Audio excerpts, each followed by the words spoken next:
Para sempre adorado seja nosso Deus. Música tremenda, né? Eu quero convidá-los a pensarem um pouco comigo.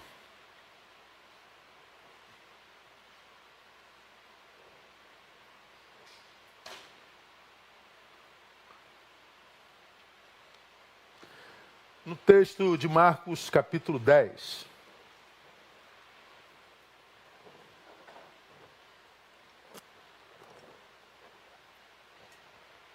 Marcos, capítulo 10.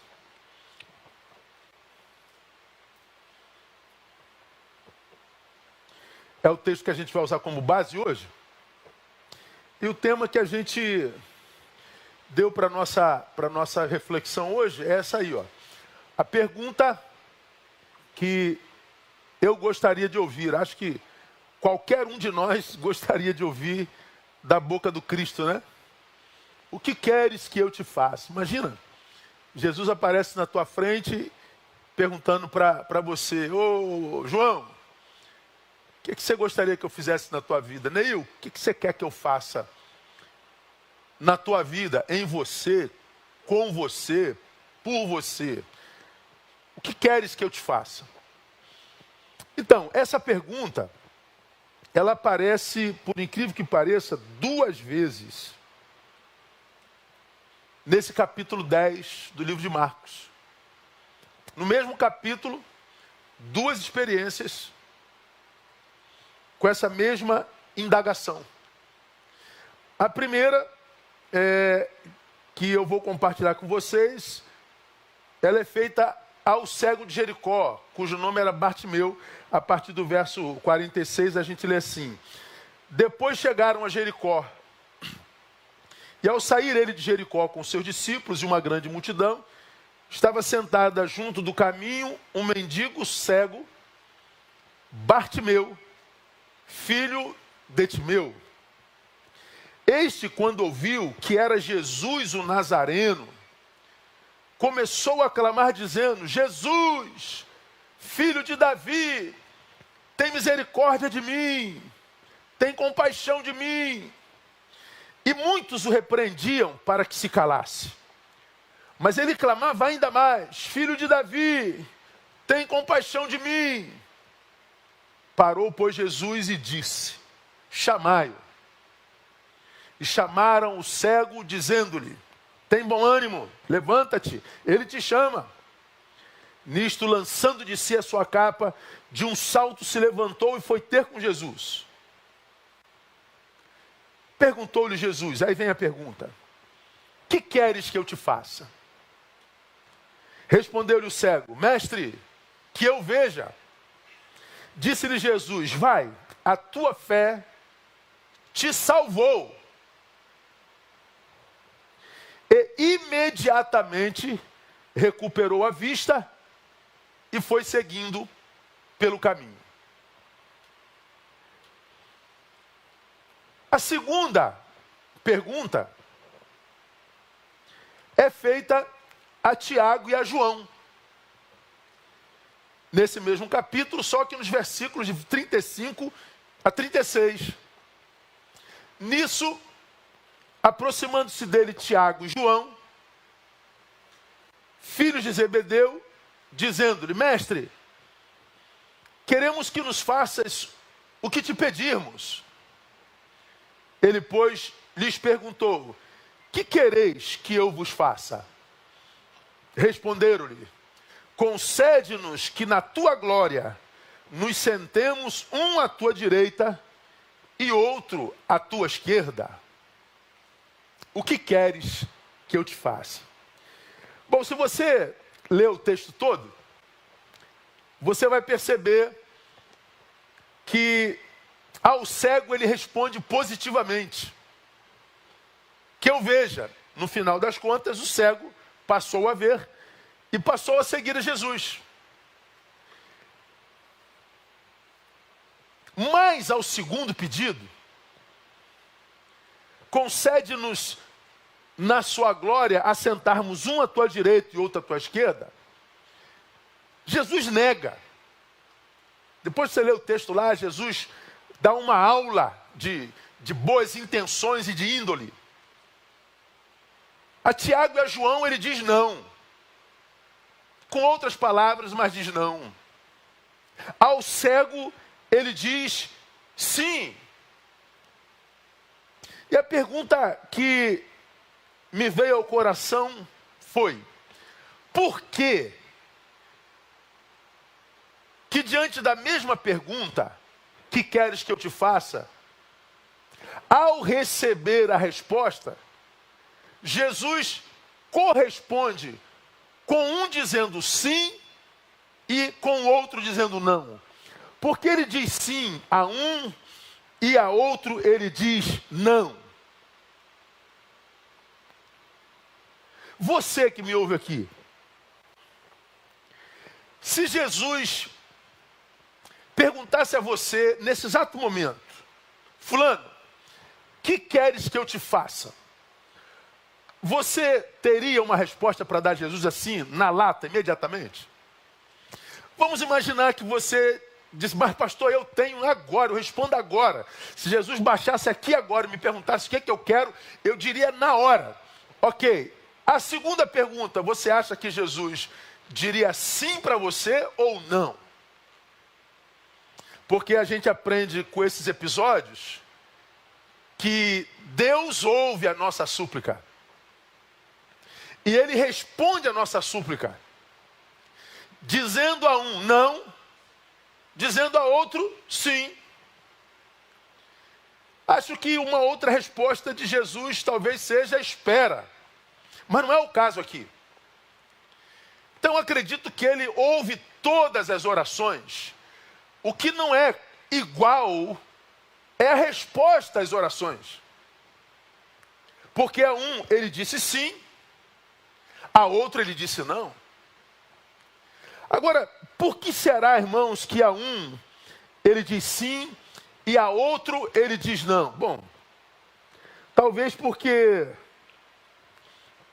nossas intenções revelam o nosso verdadeiro caráter. O caráter de uma pessoa não é revelado só através da sua atitude, mas através das suas intenções. Nós que analisamos o que vemos, somos reféns dos nossos olhos. Podemos ver uma pessoa dando um copo d'água para alguém sedento, e diante do que nós vemos, nós podemos chegar ao diagnóstico: esse homem que dá água é um homem bom. Mas Deus, que não é refém dos seus olhos, é o Deus que sabe todas as coisas, Ele vai para além do que os seus olhos veem. Ele analisa com que intenção essa água está sendo dada. E Ele sabe que essa água pode estar sendo dada com a segunda intenção. Deus não olha só o bem que eu pratico e nem só o mal que eu pratico. Ele analisa de forma integral, holística. Ele analisa intenções. Nesse texto, para mim, fica absolutamente claro que a resposta sim e a resposta não, elas são dadas à proporção do caráter daquele que pede, do caráter revelado na intenção da pergunta, no caráter revelado através do desejo revelado na resposta. Depois da primeira pergunta: o que queres que eu te faça? Que eu veja, que eu me assente à tua direita ou à tua esquerda. Então a minha intenção, o meu desejo, os meus pedidos revelam para Deus o caráter que tenho. Então Deus não revela ou responde somente a proporção da sua bondade e generosidade, mas também a proporção daquele que pede, do caráter daquele que pede. Nossas intenções revelam o nosso verdadeiro caráter. Bom, um outro exemplo que a gente poderia tirar do revelar caráter, você se lembra que Salomão, 9 anos de idade, recebe uma proposta maravilhosa de Deus.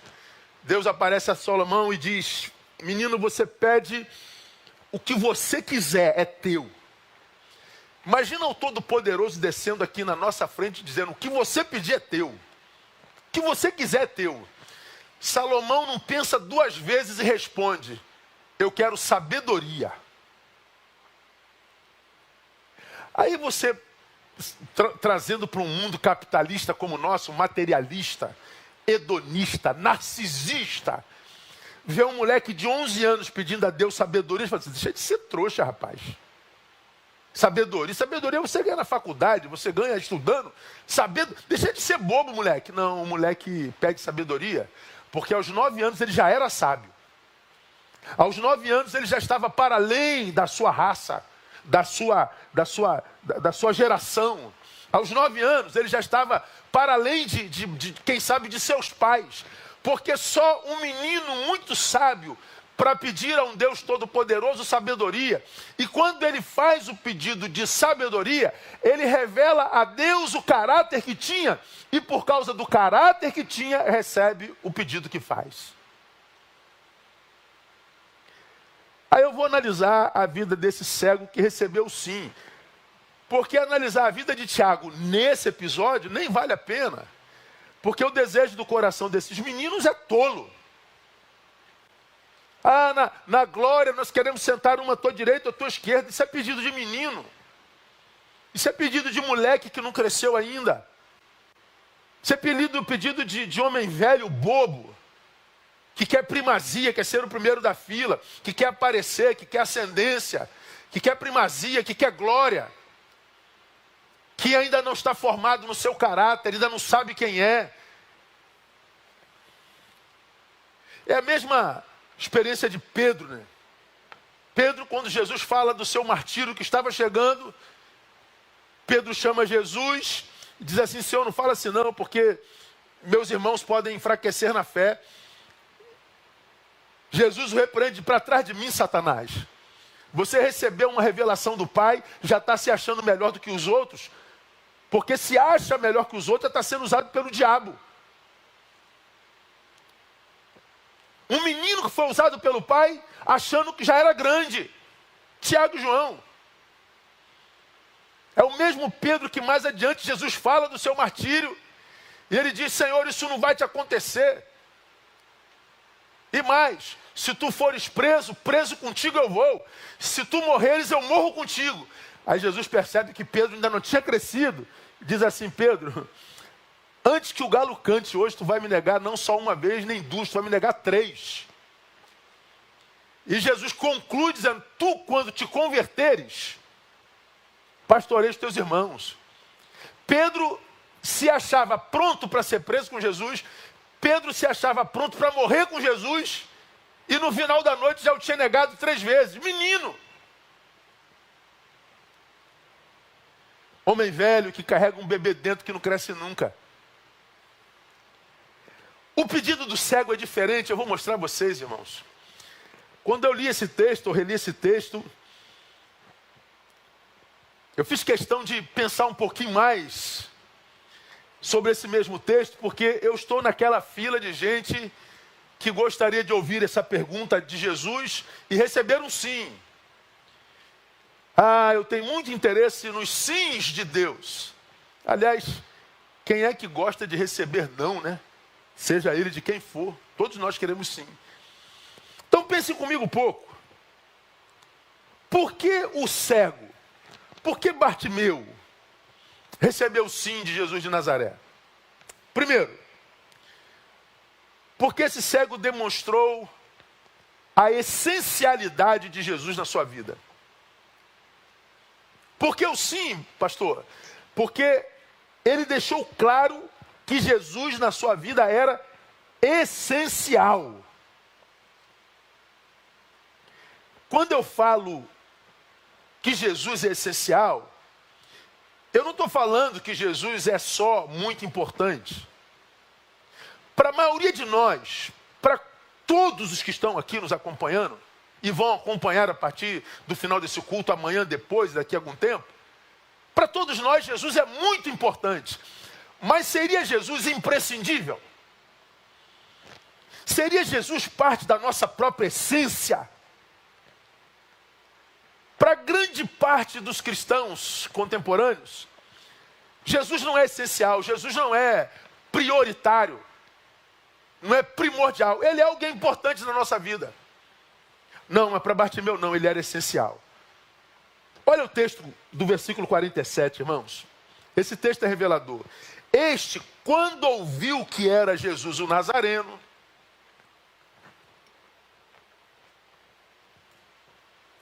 ele começa a gritar. Ele começa a clamar: Jesus, filho de Davi. Ele já sabia quem Jesus era. Ele já esperava por Jesus. Esse Jesus que ele não podia ver, era um Jesus que ele já conhecia no peito. Era um Jesus que ele já esperava porque conhecia as Escrituras. Só alguém que conhece as Escrituras chamava Jesus de filho de Davi.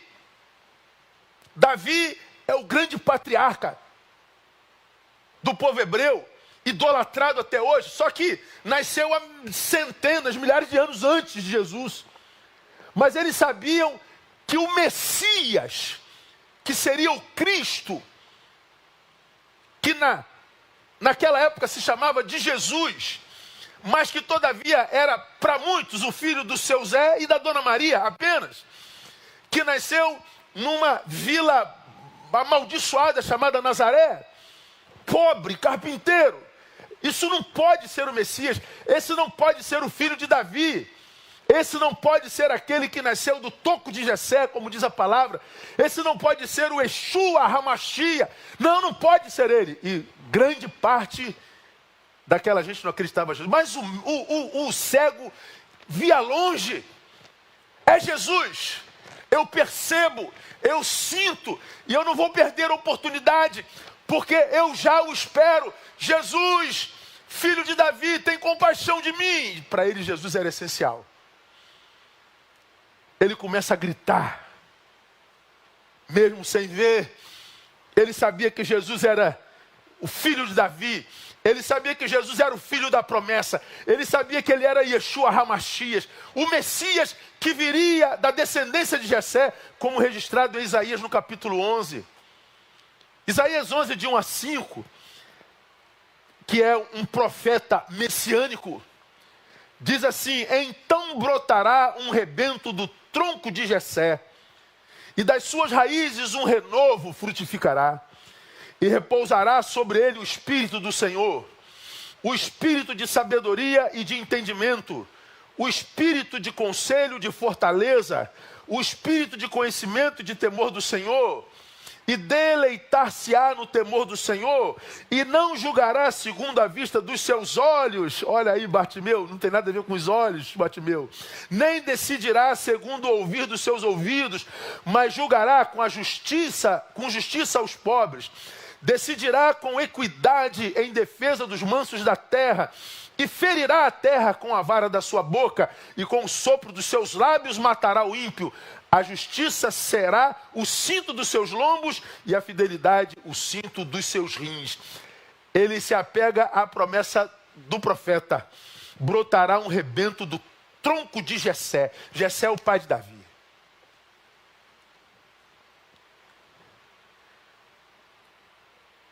O cego via longe, irmão.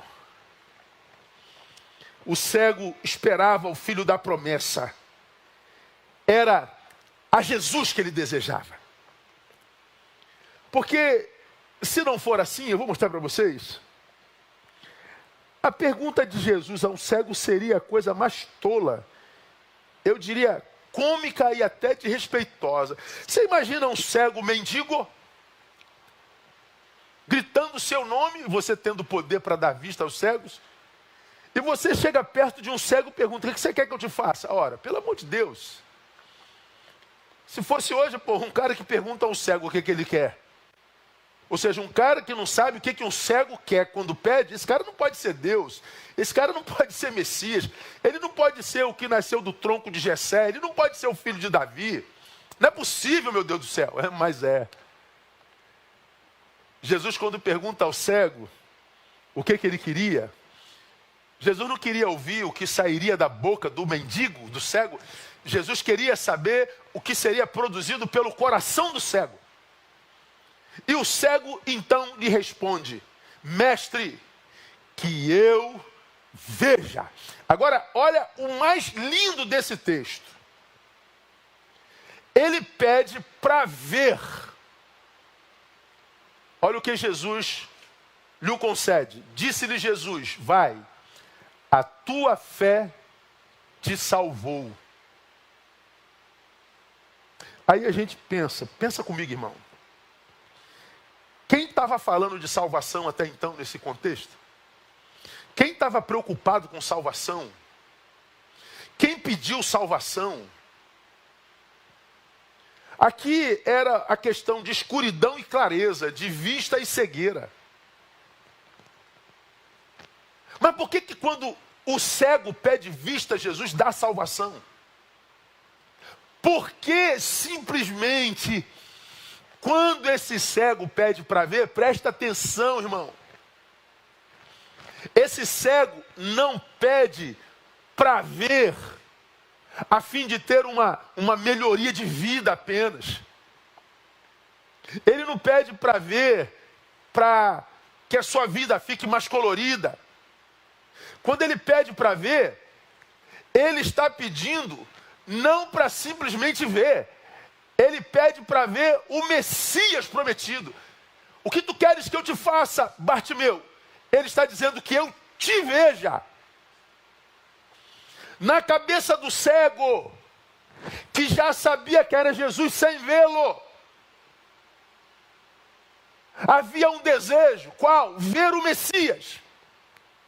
E a ideia do texto lá no original grego é tão tremenda, que faz nos entender que é como se o cego dissesse para Jesus: eu quero te ver.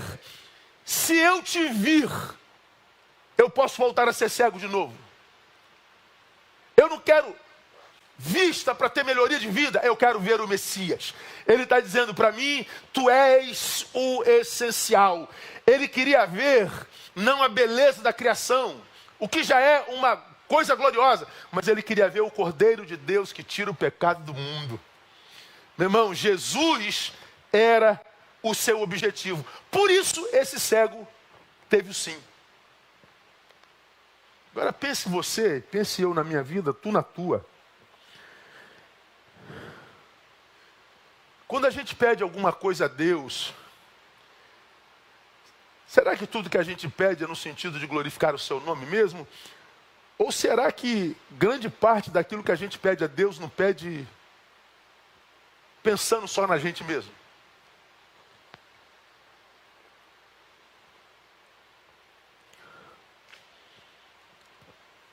Nesse contexto, a bênção do cego seria a visão. Mas não é a visão o que o cego queria. Ele queria ver o Messias. Ele não queria a visão, ele queria o Cordeiro de Deus. E porque ele não queria a bênção da visão, ele queria o Cordeiro de Deus, ele consegue a bênção. Grande parte de nós não consegue bênção, porque a bênção é o que a gente quer. Porque a bênção é o nosso maior desejo. A gente não quer a bênção para glorificar o nome do Senhor. A gente não quer a bênção para fazer grande o seu nome, para publicar o seu nome. A gente não quer bênção para Ele, a gente quer bênção para nós. Foi o caso de quem? De Tiago e João. Senhor, abençoa-nos, dando-nos a graça de estarmos ao teu lado no reino, um à direita ou à sua esquerda. Eles pedem uma bênção que faz deles os únicos beneficiários. Esse é o pedido do egoísta. Esse é o pedido do ensimesmado, daquele que segue a Jesus, mas não negou a si mesmo antes de segui-lo. Ainda que a sua palavra diga: quer vir após mim, negue-se a si mesmo. Por isso há tanta gente frustrada servindo ao Rei da Glória. Por isso há tanta gente empobrecida de vida, seguindo ao Deus da vida. Há tanta gente qual poço seco, seguindo a fonte da água da vida, a própria água da vida. Por isso há tanta gente morta diante de um Deus ressurreto. Porque quando a gente segue a Jesus, mas não tem em Jesus a nossa maior ambição, nós estamos nos auto-sabotando, nós estamos nos enganando, irmão. Essa experiência de Bartimeu me abençoou demais. E talvez me tenha feito entender porque tantas bênçãos já buscadas nele vieram com resposta negativa. Ou vieram com resposta espere. Eu fico pensando, por que um Deus não daria agora algo que ele poderia dar agora ao seu filho? Por que tantas vezes nós temos que pedir por tanto tempo? Por que tantas vezes nós temos que esperar por tanto tempo alguma coisa que ele poderia fazer agora? Bom, nós nunca vamos saber a resposta perfeita, mas eu tenho cá minhas ideias. Eu já falei sobre isso aqui, se não me engano, se não aqui em algum outro lugar. Claro que eu já falei aqui. Vamos imaginar que você tenha um filho de 2 anos fazendo aniversário hoje.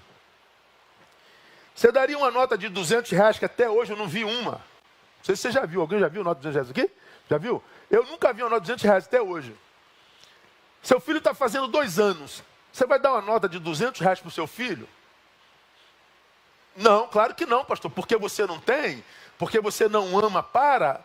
Ou não. Um garoto de 2 anos não vai saber mensurar o valor de uma nota. Ele vai sentar no chão, vai pegar a canetinha e vai rabiscar a nota de R$200 todinha. Agora deixa esse moleque... Vamos imaginar que esse moleque de 2 anos está fazendo 15. Dá uma nota de 200 na mão dele e vê se ele não vai rir a beça. É o mesmo filho, só que maior, cresceu. É a mesma nota. Para um não vale nada, para o outro vale muito. Por que Deus não nos dá algumas coisas que Ele poderia dar agora? Talvez porque nós ainda não tenhamos crescido o suficiente para receber o que Ele pode dar agora. Por que Tiago e João não receberam? Por que não estavam prontos para receber? Por que Bartimeu recebeu? Porque ele revelou nos seus desejos, na sua intenção, o que de fato ele carregava dentro. Nossas intenções revelam o nosso caráter. Então, meu irmão, um conselho de quem está nisso há muito tempo e que se encontra com gente frustrada com Deus todo dia e que até hoje não conseguiu entender como é que alguém pode se frustrar com um Deus que é perfeito. Eu falo sobre isso todo culto. Mas a despeito de falar isso todo culto, toda semana eu me encontro com alguém que vem falar mal de Deus para mim. Que vem reclamar de Deus para mim. Se você é um dos muitos que estão na fila, decepcionado com Deus, frustrado com Deus, porque Ele disse não, porque Ele disse espera, experimenta parar de reclamar e murmurar. Experimenta amadurecer um pouco mais. Experimenta agradecer, mesmo sem ter recebido a bênção.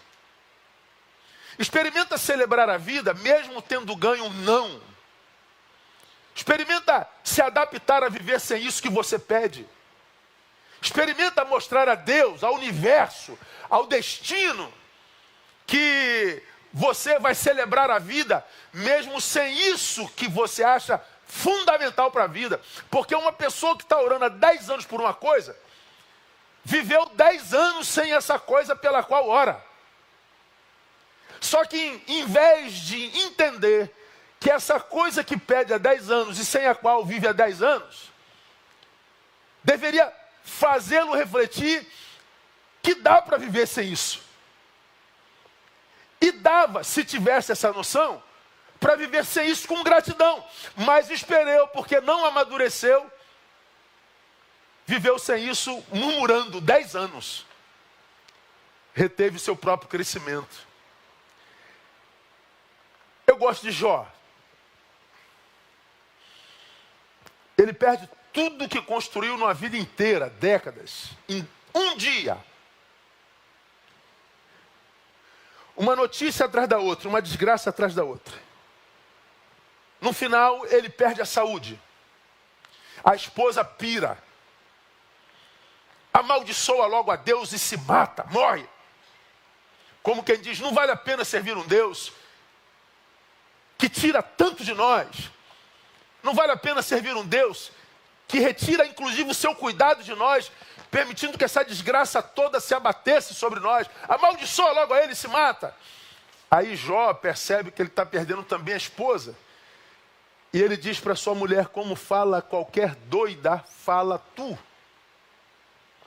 Receberíamos o bem de Deus e não o mal?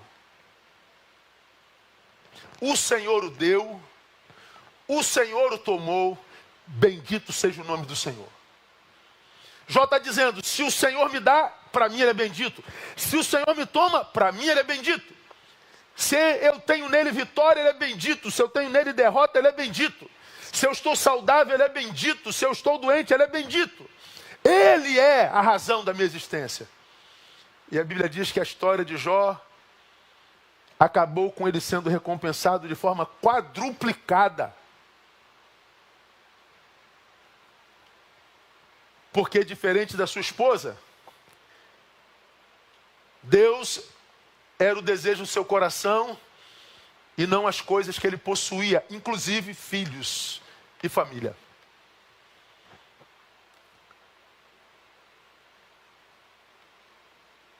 Bartimeu revela a essencialidade de Jesus. Irmãos, a gente vive num tempo muito... Esse é um tempo muito sinistro para mim. Esse ano eu faço 5.5.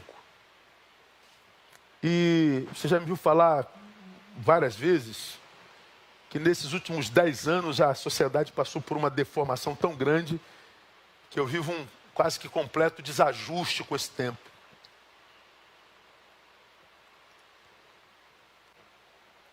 Os valores desse tempo não tem nada a ver comigo. Eu passei. Esse tempo acho que me atropelou. E eu não o quis acompanhar. Eu não posso falar, eu não soube acompanhar. Não, eu não quis acompanhar esse tempo. Eu não tenho vontade de me adequar a esse tempo. Eu não tenho vontade de ser como essa gente é hoje. Eu não tenho vontade. Então remo quase contra a maré. E remar contra a maré é aprender a andar sozinho. Só que para tu remar contra a maré e andar sozinho, você tem que ter muita força de vontade, você tem que ter muita personalidade. Porque você vai ter que aprender a perder muita gente. Você vai ter que aprender a bancar a própria vida, você vai ter que aprender a se desapegar de opiniões alheias, de companhias que não acrescentam, pelo contrário, são furtivas, roubam sempre alguma coisa de você. Como diria Padre Fábio de Mello, quem me roubou de mim? Quase sempre nossas amizades. Quando a gente opta por remar contra a maré, nós temos que aprender a perder. E eu acho que nós chegamos a um tempo da história da humanidade que quem não aprender a perder, quem não aprender a conviver com não, quem não aprender, na linguagem de vocês, a ser cancelado, vai ficar pelo caminho mesmo. Ou nós fazemos de Jesus de Nazaré o nosso maior bem, ou é possível que não permaneça em nós bem algum. Porque todos os valores nos quais nós fomos criados estão sendo deformados, estão sendo deturpados. Valores morais, valores éticos, valores familiares, valores cristãos, valores transcendentais, valores amplo, total e restrito. Está mudando tudo. Estamos chamando ao mal de bem, ao bem de mal. Está tudo errado. E é possível que nesse momento alguém esteja dizendo, pastor Neil é conservador. E ser conservador é uma praga. Aí daqui a pouco um conservador, não, tem que ser progressista. Não, progressista é que é uma praga. Não estou falando nem de conservador, nem de progressista, estou falando de existência. Estou falando de dizer ao pai e à mãe, bença pai, isso não é caretice não. Isso é honra. de honrar os seus líderes, quem lhe formou, quem te trouxe até aqui, de dizer obrigado, de se submeter, de obedecer, de aprender a se submeter à disciplina, de esperar a sua vez, de respeitar limites. Hoje nós vivemos essa vida invasiva. Há tanta invasão na nossa vida que a gente se perde dentro da gente, a gente já não sabe mais quem a gente é. Ou a gente amadurece para viver remando contra a maré. Nessa geração que pôs Deus para fora, que diz que Jesus é importante, mas não é essencial, não é imprescindível, ou mesmo na igreja você se perde. Porque nem nesses crentes contemporâneos a gente pode botar a mão, irmão. Porque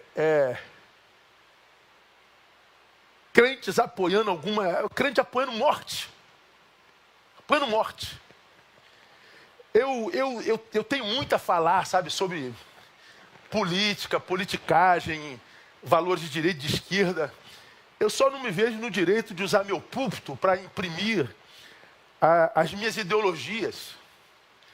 Porque se eu imprimo minhas ideologias direitistas, os esquerdistas perdem o seu espaço e vice-versa. Eu tenho tentado me manter no caminho do meio para que vocês ambos possam cultuar sem se preocupar com essa polarização que está aí do lado de fora.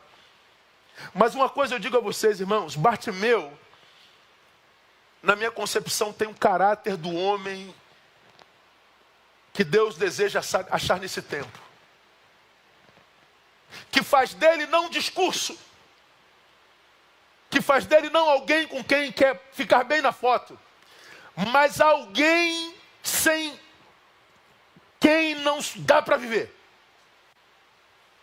Jesus, eu quero ver a ti, mesmo que eu volte para a cegueira depois. É o Senhor que eu desejo. Não são as tuas coisas, não são as tuas bênçãos, não é a tua cura, não é a tua prosperidade, nem é o teu poder. É o Senhor que eu desejo. E Jesus vê tanta verdade em Bartimeu, que diz: alguém que me deseja como você, merece mais do que a visão, merece salvação. E ele é salvo e depois enxerga. Hoje, é possível até que você enxergue, mas eu não sei se a gente hoje tem coração para ser salvo. Porque o que a gente quer é a bênção, não a salvação. A gente quer o que qualquer um pode dar, não o que só Jesus pode dar, que é salvação. Então, eu repito muito essa frase: a gente tem que aprender a respeitar um pouco mais a inteligência de Deus. Porque quando eu me ajoelho em qualquer lugar para buscar a sua face, quando eu fecho os meus olhos em oração, seja no público ou no particular, eu tenho que ter em mente que eu estou diante de um Deus que sabe o que eu vou falar antes de eu abrir a boca. É um Deus que não se impressiona se eu oro no monte ou se eu oro no banheiro. Se eu estou de terno e gravata ou se eu estou nu. Se eu estou falando difícil ou se o meu português está todo errado. Ele olha para o coração. Então saber que eu estou me ajoelhando diante de um Deus que sabe o que eu vou falar, que está em atenção sobre a minha intenção, e alguém que eu não posso enganar de jeito algum, eu só posso entrar diante de um Deus como esse em reverência. E é só em reverência, que é o que essa geração não conhece mais, que a gente consegue o sim de Deus. Aqui cabe uma reflexão sobre oração bem rápida. Nesse mundo materialista, hedonista, narcisista, os crentes usam o seu clamor e a oração, porque o cego clamava a Jesus. Então, clamar é também orar. Pois é, pastor, a gente clama e ele nos abençoa. É, também. Mas ele pode responder não, como disse para Tiago e João. Por que para Bartimeu disse sim, irmão? Porque a oração, ela não existe para fazer Deus se mover em meu favor, em minha direção. A oração existe, sobretudo, para revelar a nossa interioridade, Quando eu oro, Ele percebe o que me habita. Quando eu peço, Ele sabe qual é o meu caráter. Ele sabe a minha intenção. Então, eu vou dizer uma coisa para você que parece heresia, tá, irmão? Às vezes não orar é mais honesto do que orar uma oração com segundas intenções. Quer um exemplo? Jesus está indo para Jerusalém. Anoitece, ele manda seus discípulos a uma cidade samaritana buscar um pernoite. E eles vão na frente, dá para receber Jesus aí. Vocês estão indo para onde? Para Jerusalém. Não, se vai para Jerusalém, é meu inimigo. Samaritanos e judeus eram inimigos mortais. Se você está indo estar com os meus inimigos, eu não quero nem te conhecer, é meu inimigo também. Não tem pousada para o senhor aqui não. Como que vocês vão dar pousada para mim? Não tem pousada para Messias, para ninguém. Os discípulos ficaram bravos. Voltaram para Jesus. Jesus, eles não quiseram lhe dar pousada. Tu queres que nós oremos ao céu pedindo que desça fogo sobre eles? Olha só que coisa, irmão. Eles estão querendo... Jesus, olha como é que nós zelamos por ti. Jesus, olha como nós nos indignamos por ti. Olha, Jesus, como nós nos preocupamos contigo. Tu queres que a gente faça descer fogo sobre aquela gente? Eles têm fé para orar e descer fogo do céu. Mas Jesus diz, de que espírito sois? Eu estou vendo que vocês têm oração na vida e fé para que fogo desça. Mas o pedido para descer fogo revela que o espírito de vocês não é o mesmo meu. Então não me venham dizer que estão preocupados comigo. Não venham dizer que me amam. Não venham me dizer que estão zelando por mim. O espírito de vocês eu não conheço. Dá para entender isso?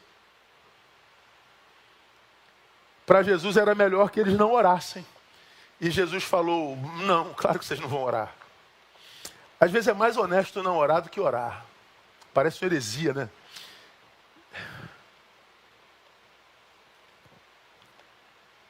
Por que Bartimeu recebeu sim? Porque Jesus era essencial. Irmão, não tem como, adorando um Deus como o nosso, tentar dizer para Ele que Ele é essencial para nós, sendo que Ele não é. Ele sabe que Ele não é.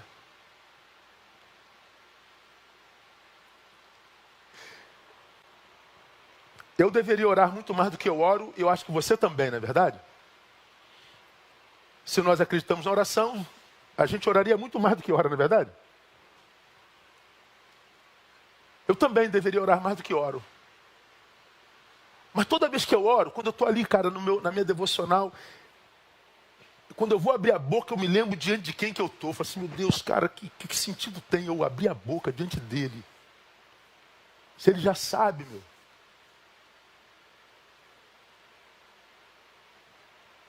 Aí eu vou pedir pelo meu primo que está doente, eu vou pedir pela irmã que internou. Ele já sabe o que eu vou pedir, Deus, eu vou pedir paz, eu vou pedir, ele já sabe. Para que eu vou orar? Aí a gente aprende que não tem a ver com o que a gente fala. Tem a ver com o quanto a gente quer. Quanto que você quer o que você pede, Neil? Qual o significado disso para você? Bartimeu, quanto que você quer ver, Bartimeu? Quanto, Senhor? Eu quero te ver apenas. Depois eu posso voltar a ser cego. Ah, não, então você vai ver para sempre. Oh, meu Deus do céu, que coisa tremenda. Ele só abençoa quem não faz da bênção a razão da própria vida. E quem é aquele que não faz da bênção a razão da própria vida? Aquele que fez do abençoador a razão da própria vida. De modo que, estando no abençoador, se a bênção vier bem, se não vier, amém também. Ah, se você não precisa da bênção, receba a bênção. Segundo, por que Bartimeu recebeu sim? Porque ele não se submetia à vontade ou ao julgamento de terceiros. Jesus, filho de Davi, o versículo 48 diz, e muitos o repreendiam para que se calasse, mas ele gritava ainda mais, filho de Davi, tem compaixão, tem misericórdia de mim. Cala a boca, mendigo, Jesus, cala a boca, cego, Jesus. Você acha que ele vai olhar para um trapo como você, Jesus? Você acha que ele vai olhar para um pecador como você, Jesus? Você acha que você tem direito, Jesus?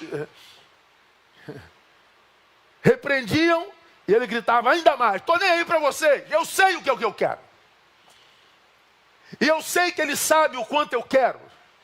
Então que se dane vocês todos. Jesus para tudo e diz assim, ó, cala a boca vocês, todo mundo, chama ele aqui.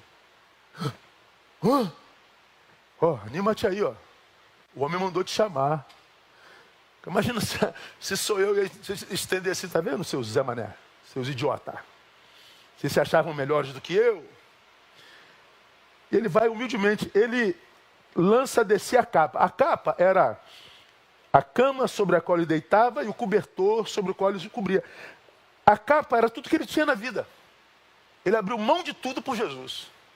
Hoje a gente não abre mão de um namoro, a gente não abre mão de uma amizade, a gente não abre mão de uma praia, a gente não abre mão de 10 minutos de sono, a gente não abre mão de porcaria nenhuma, nós somos ridículos, nós somos crentes ridículos.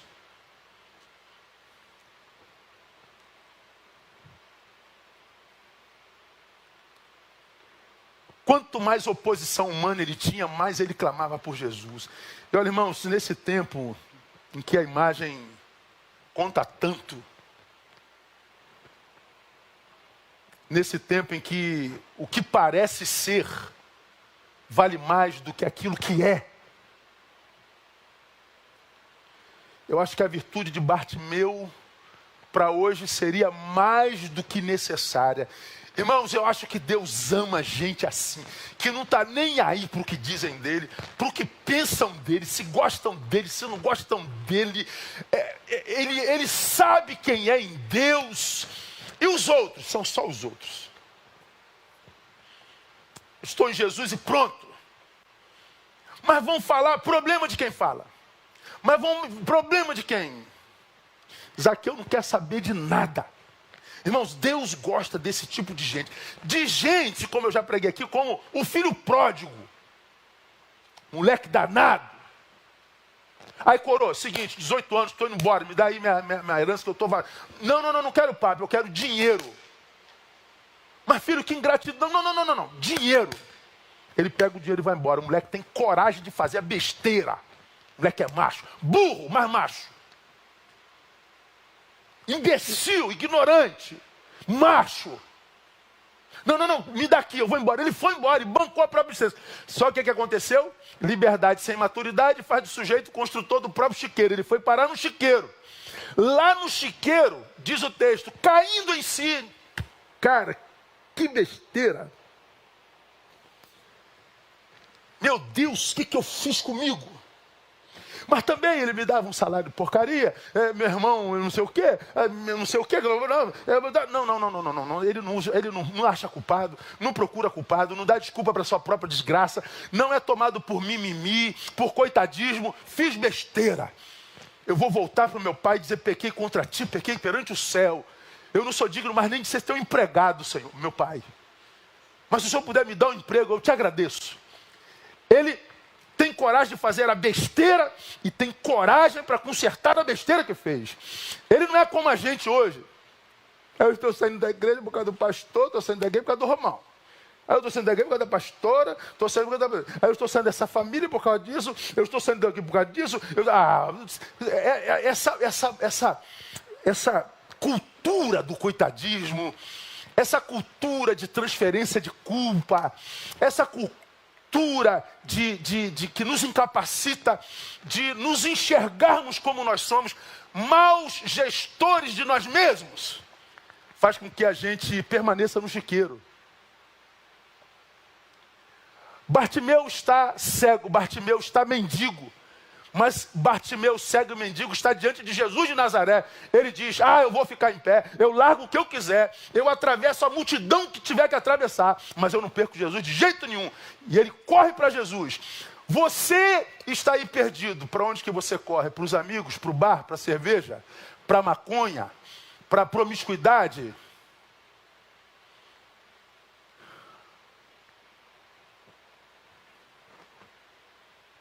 Eu acho que o reino de Deus nunca precisou tanto de gente como Bartimeu, como o filho pródigo, como precisou agora. De gente que, tão apegada a Jesus, começa a pregar a Jesus, é presa e ouvem das autoridades: se vocês não pararem de pregar nesse nome, vão morrer. E eles respondem: importa antes obedecer a Deus que aos homens. E eles continuam pregando Jesus. Hoje nós somos crentes camaleão, nos tomamos a cor do lugar onde a gente está. Tomamos a identidade do lugar onde a gente está. A gente não sabe mais quem é crente e quem não é crente.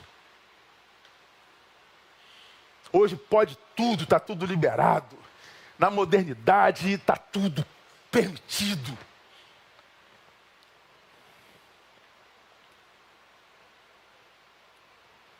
Quando eu olho para Bartimeu, eu vejo que ele é um homem que tinha um objetivo.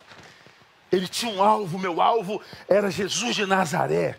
Era para ele que ele olhava. Ele não olhava para as circunstâncias. A multidão está dizendo para eu calar a boca. A multidão está dizendo que ele não vai me ouvir. A multidão está dizendo que não vai dar certo. A multidão está dizendo que eu não mereço. Mas eu tenho um alvo. Eu tenho um propósito. Eu estava agora à tarde ouvindo uma livezinha de uma menina querida, a Natália Ribeiro. Ela é assessora do BTG. Aí ela fez uma livezinha lá com a mãe dela, ensinando quem quer aprender a guardar dinheiro para o futuro, a juntar dinheiro. Aí, 3 tópicos. Primeiro, gastar menos, isso aí é óbvio, né? Qualquer açougueiro, pedreiro, veterinário, médico sabe que para guardar dinheiro tem que gastar menos do que ganha. Não, mas não pode ser só isso. Aí veio o segundo tópico. Ela falou assim: quem quer guardar dinheiro tem que ter um propósito para o dinheiro que quer guardar.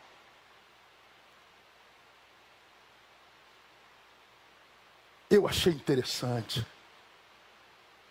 Por que você quer guardar dinheiro?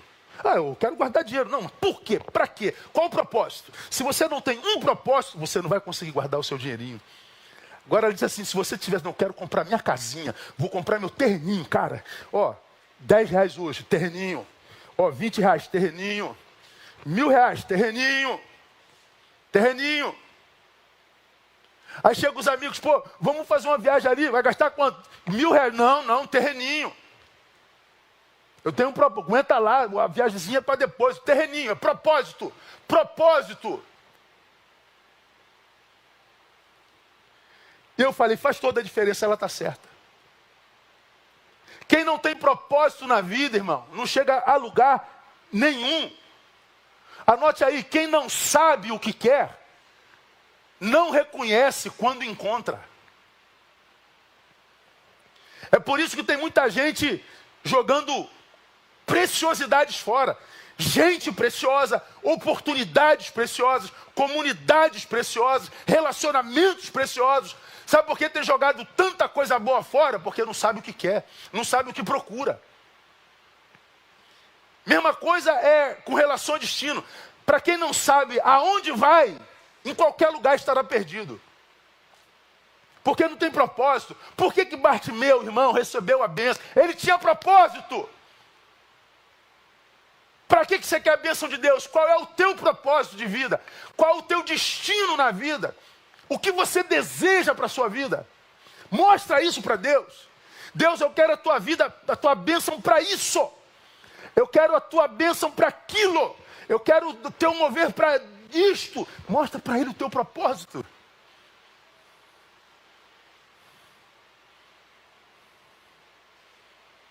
Bartimeu pensava nos seus sonhos e não no que os outros pensavam sobre os seus sonhos. Como o reino de Deus precisa de gente assim, irmão? Principalmente nesse tempo onde a imagem é cultuada, onde o que parece ser é o que vale. Como Deus precisa de gente com personalidade.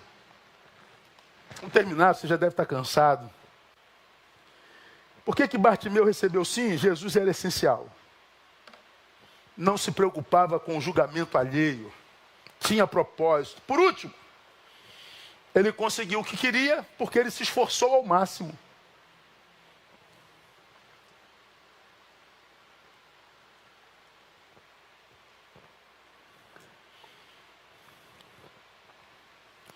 O texto diz que Jesus entrou em Jericó e saiu de Jericó cercado por uma grande multidão. Mas essa grande multidão, aleluia, não foi páreo para um mendigo cego. Multidão já é muita gente, né? Grande multidão é uma multidão maior ainda. Imagina o vulco-vulco em torno do Messias. Imagina o vulco-vulco em torno da personalidade da época. E está lá o mendigo faminto, cego. Olha Jesus, Jesus! Jesus! Imagina aquele cara gritando igual um retardado, irmão. Cala a boca, cego! Jesus! Cara, uma multidão não foi capaz de parar um mendigo cego.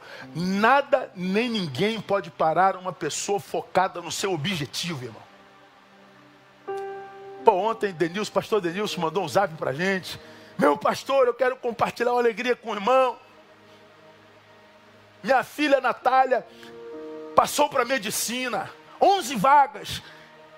Ela tirou o 10º lugar. Natália, que eu vi nascer, aquela coisinha que eu... Vai ser médica. Ah, o pai estava babando, o negão estava babando. Ela tinha um objetivo, fala de ser médica desde criança. Desde criança. Tem um objetivo na vida, irmão? Foca nele, irmão. Dispensa essa gente distração. Amizades que te distraem, te tiram do foco do caminho. Sai da multidão. Cresça enquanto persona. Pratique o que o Jung nos ensina. Individuação. Não é individualismo, é individuação. Individualismo é defeito. A individuação é estar no meio sem depender do meio. Sem ser coagido pelo mesmo. Sem receber a influência. Eu preciso me relacionar, mas eu posso me relacionar vivendo individuação. Ou seja, tendo personalidade, tendo caráter, porque eu tenho objetivo, porque eu tenho propósito. Eu posso ser Maria, mas não sou Maria, vai com as outras. Eu sei o que eu quero, eu sei onde quero chegar. Eu sei o meu objetivo. Se você tem um objetivo, irmão, e deseja alcançá-lo, esforce-se ao máximo. Eu vou contar para vocês do Instagram o que eu já contei aqui na minha igreja. Eu sou militar da reserva, sou reformado do exército. Eu me lembro quando, no início da carreira militar, lá atrás, primeira marcha longa, saltava em Santa Cruz, Romão, e vinha marchando até a Vila Militar, a pé, com mochila, boot, fuzil atravessado, PQD. Meu irmão, 55 quilômetros, se eu não me engano, a pé. Aí, fomos de avião, soltamos na ZL de Santa Cruz e veio a companhia marchando. Eu me lembro que eu cheguei numa altura, não sei se era Bangu ou Realengo, na Avenida Brasil, já mancando, meus pés feriram todos, meu boot era um pouco grande, bisonhei. E boot grande vai roçando, né? Vai te machucando. Aí botei mais meias, mas não adiantou, feriu meu pé todinho. E eu fui mancando. E chegou uma altura ali da Vida Brasil que eu simplesmente não aguentei mais andar. A gente teve um tempo de descanso. Eu tirei o boot e vi minha perna, meu pé sangue puro. O couro do meu pé quase colado na meia. Aí o sargento estava comigo, sargento Pedro, mandou chamar a viatura, a ambulância, eu ia na ambulância. Eu falei, opa, me dei bem, né? Mas não, tinha um tenente Edilson. Tenente Edilson senta do meu lado com todo carinho. Fala assim, Barreto, o que está pegando? Tenente, olha só, minha perna, meu pé está todo arrebentado. Aí o tenente Edilson falou assim, você disse que não aguenta mais andar? Eu falei, não aguento não, tenente. Ele falou assim, Barreto, escuta uma coisa. Quando a gente diz que nós chegamos ao ponto de não aguentar mais, significa dizer que nós ainda temos mais 50% de potencialidade de produção. Se você diz que chegou ao ponto de não aguentar mais, significa dizer que você aguenta mais 50%. Você chegou à metade das suas forças. A nossa mente nos engana. Levanta daí, anda, cara. Você vai poder. Cara, a palavra dele entrou como uma flecha. Acredite vocês ou não, eu levantei e andei até o batalhão. Fiquei baixado lá uns 3 dias. Mas a palavra do comandante entrou e gerou força em mim. E eu andei mais a metade do caminho. Esforce-se ao máximo. Você de repente está aí dizendo, eu não aguento mais. Então você chegou à metade do caminho. Você pode mais 50% no mínimo. Lembrando que diferente da minha experiência no exército, nosso comandante é Jesus de Nazaré. Ele diz, não como um tenente, você tem mais 50% de força. Ele disse, se você chegou ao 100% de esgotamento, ele diz, a partir de agora você caminha em mim.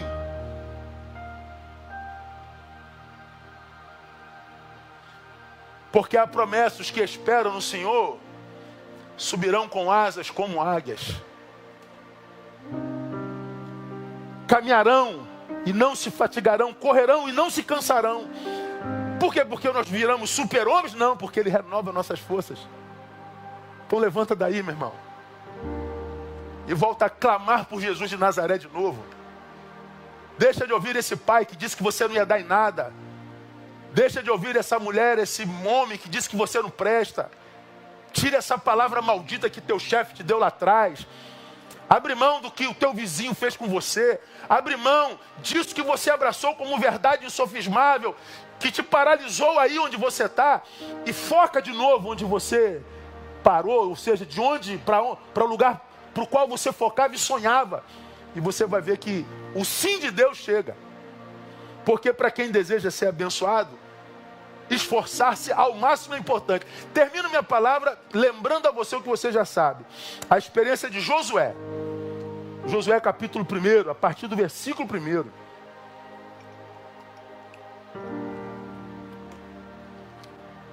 Josué foi um garoto que substituiu nada mais, nada menos do que Moisés. O redentor de Israel lá, né? Tu imagina você crescer aos pés de Moisés, irmão. Tu vê Moisés transformando o cajado em cobra.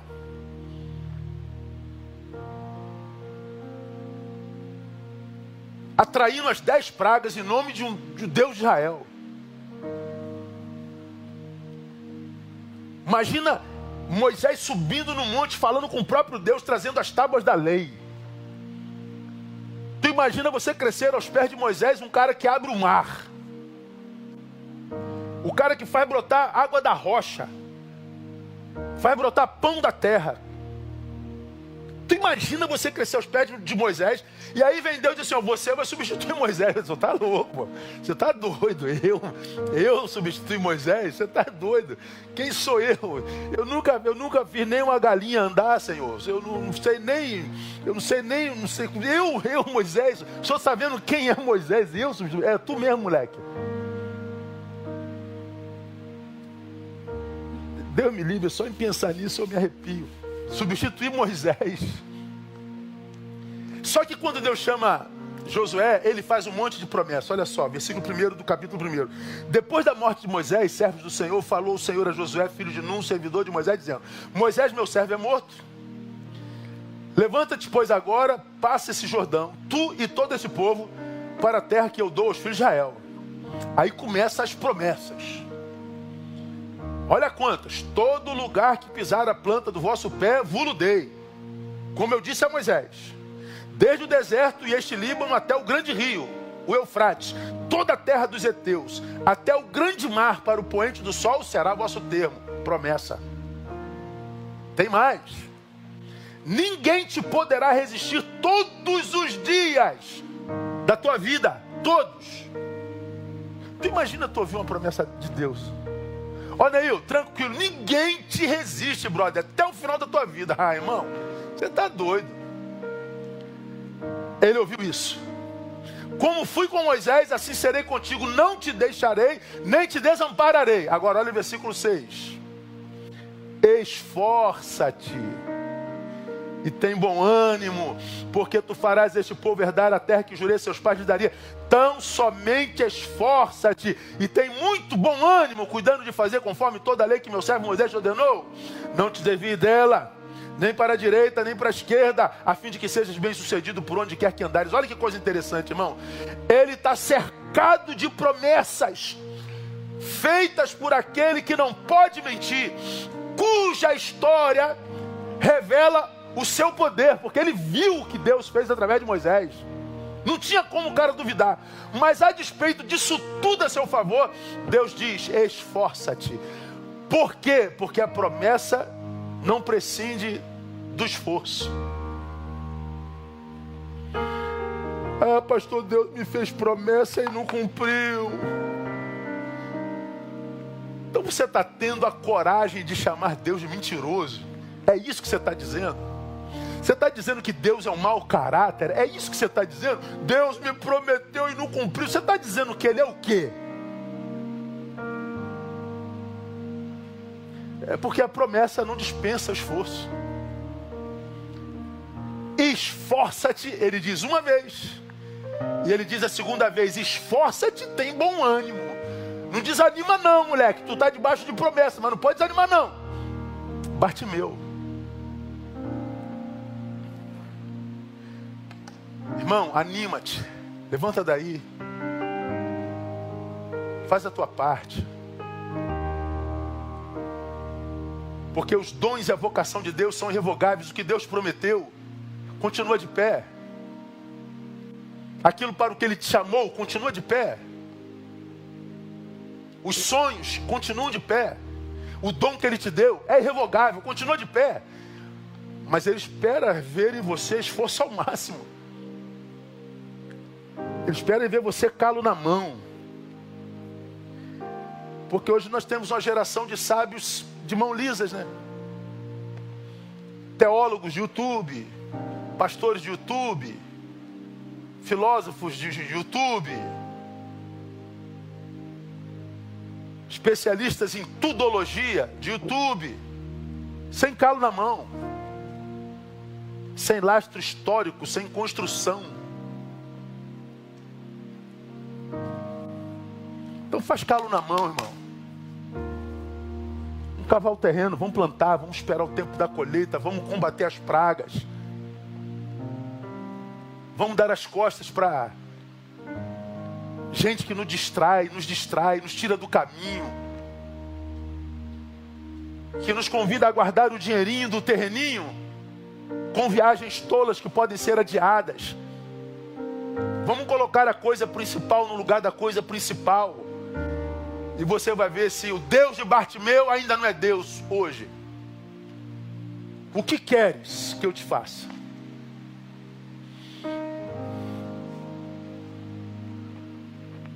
É a pergunta que todos nós gostaríamos de ouvir. E quer saber? É a pergunta que Ele te faz nessa noite. Ele está te fazendo essa pergunta agora. O que você quer que Ele te faça? Agora, você com mais vantagem do que Bartimeu sabe que Ele vai dizer sim, se Ele for não só muito importante, mas imprescindível, essencial. Se você não for um refém do aplauso humano, dos seguidores, das lacrações, se você não quiser ser só um ativista lacrador, se você não quer só ficar bem com a rapaziada, se você não tiver coragem de remar contra a maré, irmão, de andar sozinho, de perder gente. Se você não for macho, meu irmão. E se você não tiver força e ânimo para se esforçar ao máximo, nem o Deus de Bartimeu pode fazer nada. Mas se ele encontrar em você alguém que deseja mais do que a bênção é tua. E a minha oração sincera é que ele ache em você isso que achou em Bartimeu, para que você receba o sim dele todas as vezes que for necessário, porque se você for como Bartimeu, a bênção é só um detalhe. Ele é o essencial. Amém, amados? Que Deus abençoe você.